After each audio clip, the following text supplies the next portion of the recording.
আলুকদিয়ার যে আজকে জোড়া খুন হয়েছে, আপনারা জানেন সেই জোড়া খুনের সেই ঘটনাস্থলে আমি আছি। আপনারা জানেন যে আজকে সকাল 11টার দিকে এই জোড়া খুন হয়েছে। প্রথমে মেরাজ খুন হয়, পরপরেই মেরাজের বাবা তৈয়ব আলী তাকে চুয়াডাঙ্গা সদর হাসপাতালে নিলে সেও বাবা তৈয়ব আলী মারা যায়। তার লাশ ময়না তদন্ত শেষে আলুকদিয়া গ্রামে পৌঁছেছে। আমরা সেটা দেখতে পাচ্ছি। সুপ্রিয় দর্শক, আমরা যেটা জানতে পেরেছি এখানে জমি জমা বিরোধ নিয়েই আজকের এই খুন হয়েছে। তবে আরেকটু আমরা জানতে পেরেছি যে যারা খুন করেছে তারা দুইজন নাকি বড়দের ভিতরে উৎপেতে ছিল, আর তৈয়ব এবং তার ছেলে মেরাজ তারা দুইজন পাট শুকানোর কাজ করছিল। এরা অতর্কিত হামলা চালিয়ে তাদের দুজনকে খুন করেছে।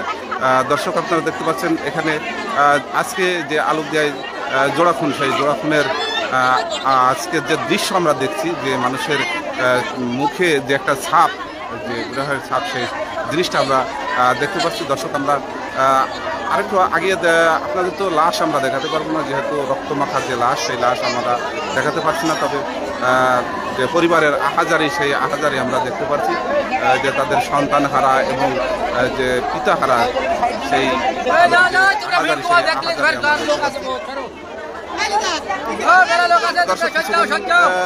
হলো যে এই লাশ ময়না তদন্ত শেষে তার নিজ গ্রামের বাড়ি আলুকদিয়াতে পৌঁছিয়েছে।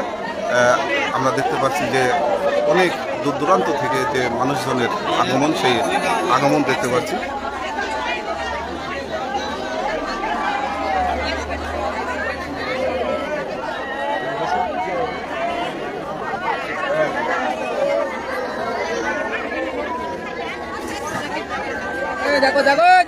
চলে যাও।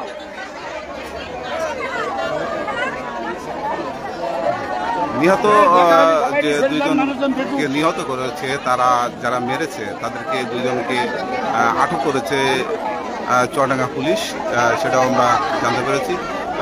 দর্শক, আপনারা দেখছেন যে এখানে ব্যাপক মানুষের ভিড় জমছে এক পলক দেখার জন্য, শুধু তাদের সেই লাশ দুটি। আজকে যে ফ্যামিলির যে দুইটা ব্যক্তি চলে গেল, সেই আসলে পূরণ হওয়ার মতো নাই।